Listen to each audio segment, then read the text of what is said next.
Shalom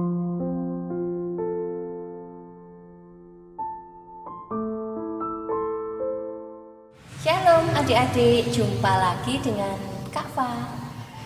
Saat ini kita mau mendengarkan cerita dari firman Tuhan. Kak Fa mau menceritakan tentang Menara Babel. Kita berdoa dulu ya. Bapa kami yang baik, yang bertata dalam kerajaan surga, yang kami kenal dalam Kristus Tuhan dan Juru Selamat kami. Terima kasih Tuhan, kesempatan yang indah kami boleh mendengarkan cerita dari firman-Mu.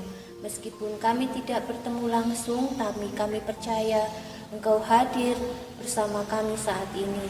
Dimanapun kami berada, kami mau dengar-dengaran akan firman-Mu dan kami mau melakukannya. Terima kasih ya Tuhan Yesus atas berkat kesempatan yang indah ini.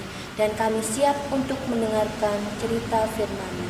Dalam nama Tuhan Yesus Kristus kami sudah berdoa dan mengucap syukur.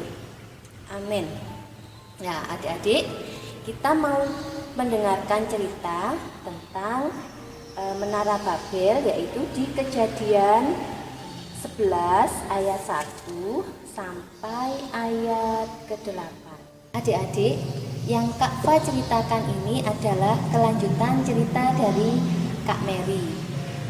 Mengingatkan sedikit aja ya, Kak Mary cerita tentang Nuh yang diselamatkan Allah dari air bah.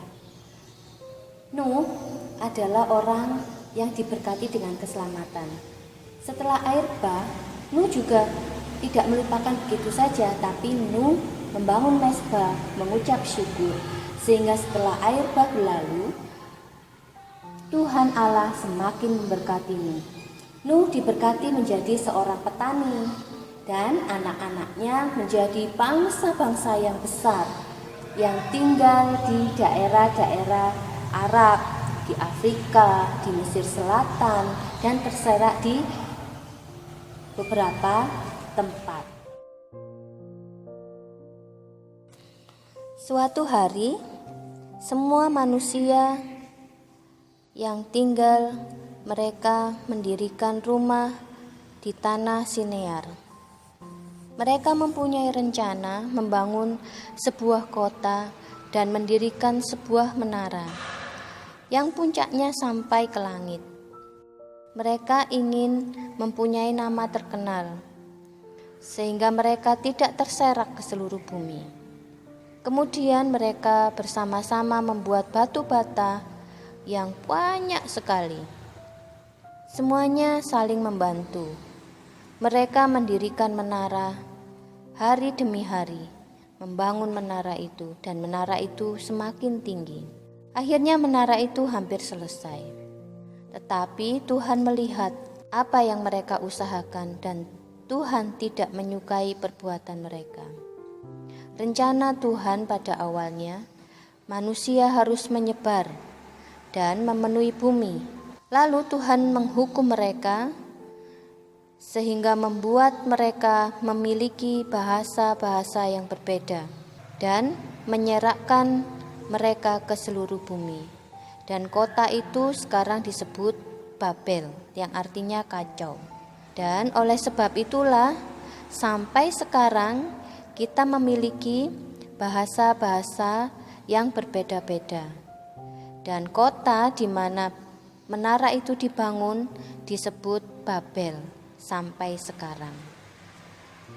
Nah, adik-adik, setelah mendengar cerita dari Menara Babel, kita bisa belajar.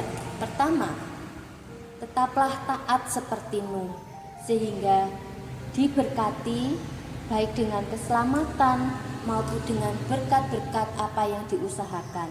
Nuh menjadi petani yang sukses dan anak-anaknya menjadi bangsa-bangsa yang besar. Tapi kita juga harus belajar, jangan punya hikmat sendiri, jangan pergi dari rencana Allah. Seperti keturunan-keturunan Nuh yang pergi menjauh dari rencana Allah. Jadi adik-adik, tetaplah tinggal dalam rencana Allah dan mulai kalian kecil sampai dewasa nanti, sampai Tuhan panggil kita, tetaplah setia dan tinggal dalam rencana Allah. Tuhan Yesus memberkati. Kita berdoa dulu ya. Tuhan Yesus, terima kasih atas berkat firman-Mu yang kami dengar. Biarlah kami boleh belajar lebih lagi untuk tetap tinggal di dalam Engkau, untuk tetap setia di dalam Engkau, dan tinggal di dalam rencana-Mu. Terima kasih ya Tuhan Yesus, di dalam nama Tuhan Yesus kami sudah berdoa dan mengucap syukur. Amin.